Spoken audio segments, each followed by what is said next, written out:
Hi everyone, welcome back to another video, and yes, we're talking about the brand new KS-1 from VFC. This thing looks absolutely fantastic. Now, I'll be honest, in the beginning, when the KS-1 came about into popularity, I wasn't really much of a fan of it. I did have a lot of custom commissions come in where people wanted these trades on, like Sistemas or Maruis or VFCs. It was very popular. We did a bunch of them. And the problem with that was, you know, with a lot of receivers, you're not getting the actual receiver that it comes with the ambi controls and such like that. So let's take a quick look overview of this thing. If you haven't already seen the unboxing, it is on the channel in our shorts feed. But we'll get our trusty magnet out as well. So up the front, we've got a steel KAC style flash hider, which will interface with those suppressors. You can get anger gun do them. I did actually get one of those suppressors in black with the MCX Spear sort of like deal that I did. So we should be able to pop that on there if we don't want to wait for one. So steel flash hider. Nice little iron sights here. I'm going to put that magnet away for now. It's going to have an aluminium barrel which is dimpled, which is very nice. You can see it through the rail there. So if you want to strip the front ends apart on these things, VFC do sell a tool set, so you'll need a tool to take apart the gas block, and then you need another tool to take apart the rail. Now, instantly you think, oh, I need to go out and buy tools if I want to change hot rubbers or do some maintenance. No, you don't have to with this one, because VFC have been very clever, which we'll get to in just a moment. So you've got this URX, let's flip this over here so you can see it. This URX6 handguard, very nice handguard. Loads of length on it to put all your accessories and attachments on, and it's finished in this FDE colour, which matches very well with the receiver. On the receiver here, we've got 5.56mm KS-1, which is a correct marking Stoner rifle. The logo there as well, which is what you'd expect. Not sure if this is individual to the replicas or whether this is just the same on all of them. I haven't watched too many videos on it just yet, but we've got safe, semi, and auto. Got a made in Taiwan sticker. Let's get rid of that. We've got, I'm not sure what this grip is actually. From the KS-1s that I've seen people running them, or the L43A. Is it L43A1 or is it L403A1? Because L43A1 kind of to me sounds like L43A1 and no zero, but you know, I digress. I've seen some pictures of the real ones, and they're running like CTR stocks with the Magpul Myad grips, so I'll just have to do some digging on that and some research just to see how they run them. But to be honest with you, this little grip is extremely comfortable. I imagine it's something to do with B5. I'm not too sure. Not a grip that I've seen before, but even with its very small size, it's very comfortable. To be honest with you, I'd be very hesitant to change it because it does the job, and it feels nice and smooth. So up on the top here, behind the rear iron sight, you'll have your Knights Armament logo as well. You've got an ambidextrous charging handle. You've got ambidextrous fire selector, of course. You've got ambidextrous bolt release, which you can lock on this side. I really do like that. You know, it's always nice. It's again nice to be able to lock the bolt by pushing this down and having your firing hand stay exactly where it needs to be. So I really do like that. It's a bit of a, like when you're holding it in your normal position, I'm going to try and do this better on the camera for you. So it is very up there.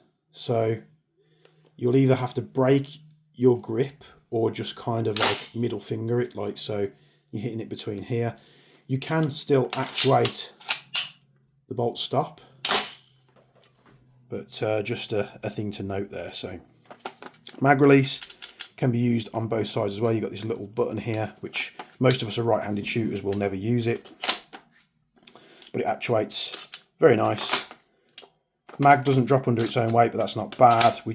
I'd rather it much be a good fit than drop out when you press the mag release, and the fit on the mag well is very good. A bit of play there, but not too much. Moving to the rear, we've got the QD sling mounting point on the stock plate. This has actually got 3 QD sling points, I believe, so you can mount them on both sides, and you can mount it on the back here. Do I have one? Don't think I've got one here to hand, but we'll definitely have to try that out.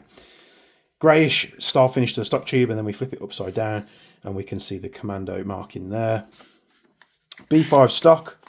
It's not a bad stock at all. I would have liked it to have been a bit more rigid.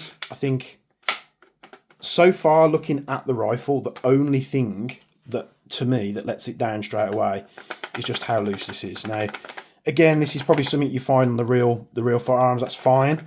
It's just, for me, it's a bit of a bugbear feeling that in the shoulder. So either I'll be changing the grip. What I have found fitting Real Steel Magpul mil-spec stocks is they also are loose. We might just have to sort of put something on the stock tube just to take that slop out of it. So, but a nice match nonetheless. Is this going to be one of those stickers that wants to come off, or is it going to be a sticker that doesn't want to come off?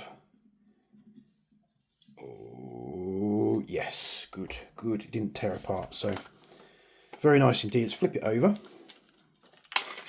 So if we will loosely drop this forward, does so the forward assist isn't functional. It doesn't do anything. To be honest, for airsoft, it doesn't really make any difference. Just for most people, they like that realism of pushing that, and it, you know, notches the bolt forward. Got some more markings on the side here. SR16, 5.56mm, Knights Armament Co., Titusville, Florida, USA.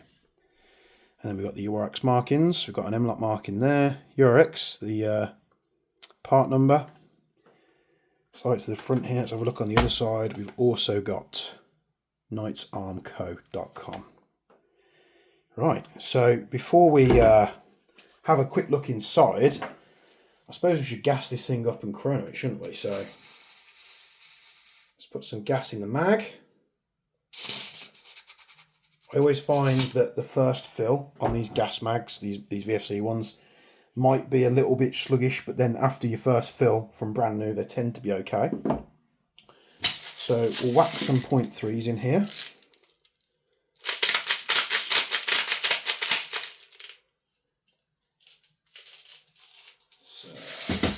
Accidentally fed.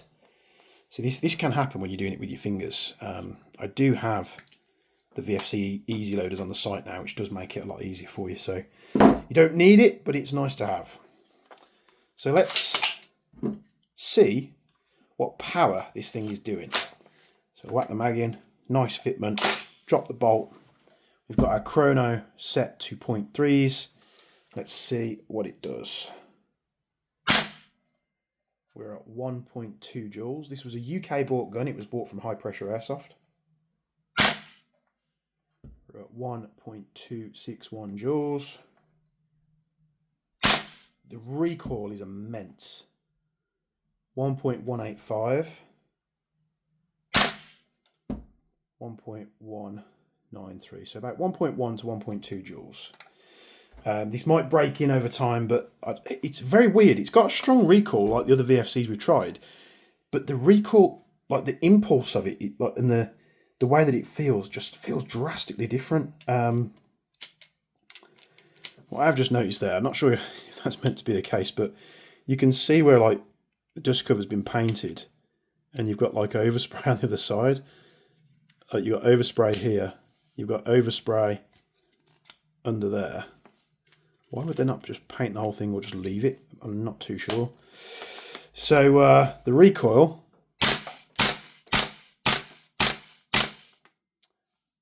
very, very good. It feels really good. Let's see if we can do a burst of auto.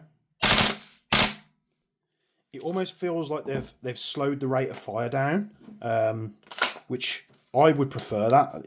These rifles don't need to shoot really fast on full auto, but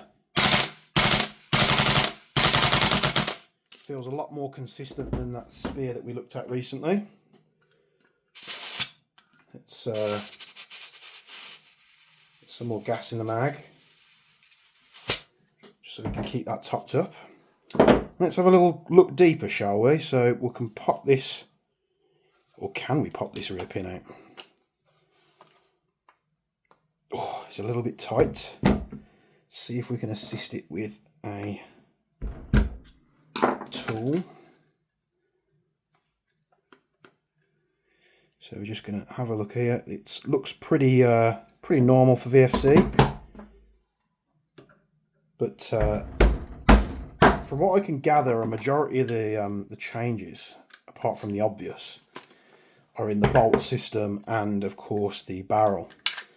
So we can pull this bolt out here. It does have quite a coating of oil, so I'm just going to wipe off that excess just so it doesn't slip out of my hands. It's a very sticky oil as well. It's not like it's slick. It's almost like it's slightly sticky. So I think I might just swap that lube out for something that's a little bit more slick. So with these, they've changed the bolts on them. So before, a lot of users were reporting issues with having to break these bolts to get them apart. I've never had to do mine on my version 3 because it was nicely powered out the box. So you've got an E-clip on the back there. You basically pop that E-clip off, and then what you can actually do is if you pull the nozzle out slightly, you can rotate it, and this piece will rotate round, which is what centers the there we go, what centers the nozzle. So once you've took that E-clip off and this part off, the nozzle will just slide out, and it's a very good change, I think. Does it come with an end pass out the box? No, it doesn't. It doesn't have a restrictor in also, so we could very easily shove an end pass in there and have a play with it. Charging handle here, and then here is the new hop system. So you have, I'll try and get this on camera, you have an Allen key fitment down here. So this is a little screw, and you basically just pop an Allen key through and you can rotate the screw which applies the hop. Now, a lot of places call this TDC.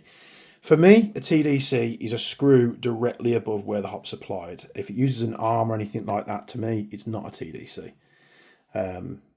That term gets thrown around a lot, and it's a bit of a pet peeve of mine. But basically, with this new barrel system, you've got these two little grub screws here. And if you remove these two little grub screws, you can now pull the barrel system and the hop out the back. So even if you've got the tools to take this Yorex handguard apart, you don't need to anymore. You can just two little grub screws, pull the whole system out the back, do your changes, do your maintenance, put it back in, two little grub screws back in, and that is great because, like with a lot of VFCs and of course Maruis, it's a pain doing hop maintenance or changes because you've got to take the whole front end off the rifle. So that is a very welcomed improvement. From what I'm seeing from this release, it does have all the ingredients of being superior to their previous releases, but we'll have to see how this thing performs when we take it outside. You've got a threaded section on the rear of the bolt here, so maybe we can add weights to that later on. Not that it needs it, because the recoil is actually pretty damn good. I would hazard to leave it alone. So we're just going to pop this buffer out here, the usual buffer spring, and I think this is similar to the ones that are in the version 3 as well. So you've got some weights there that can move around, I imagine, to stop or reduce bolt bounce. And a lot of people have been mentioning to me about my VFC reviews, especially when we take it on the range, about overchambering, and I am listening. So I think what I need to do with a lot of the VFC replicas that I do have is just investigate that, see if that's an issue, pull them all apart, do the maintenance, re-lube them in areas that it needs it and not in areas that it doesn't need it, like hop systems and such. But yeah, it looks pretty damn clean. Pretty damn clean. Could this be an absolute monster? Well, everything kind of signifies that it's going to do very well.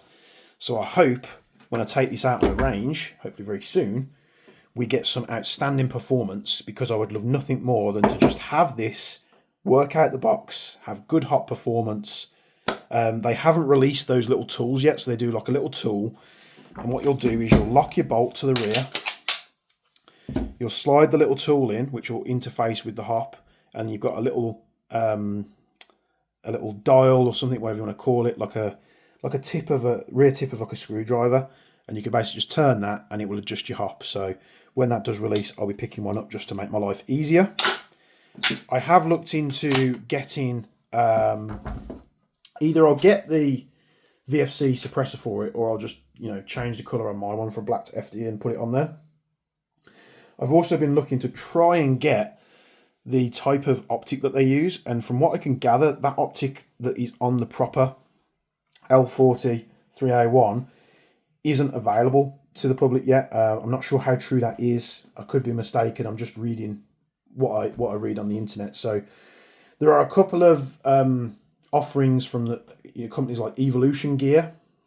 I've heard good things about them. They actually do like a razor on the correct style mount with an acro at the top. It's not the perfect colour match, but that looks like the best choice. Now, for that copy site, it's going to set you back about $550. So what I think first, I'll take it out, see if I like it. If I want to invest in this gun, then I'll go and buy that optic for $550 just to get it looking as good as I can get it. So thank you very much for watching this initial overview of the KS-1 from VFC. Let me know down in the comments below what you think of this. Is this going to be another major turning point for VFC in the right positive direction of making these little improvements to make our lives easier? Do you like the look of the KS-1, or do you prefer different things like URGIs or Mark 18s? Let me know down below. Is the KS-1 overhyped, or is this the best thing to hit the market for an M4 release for a long time?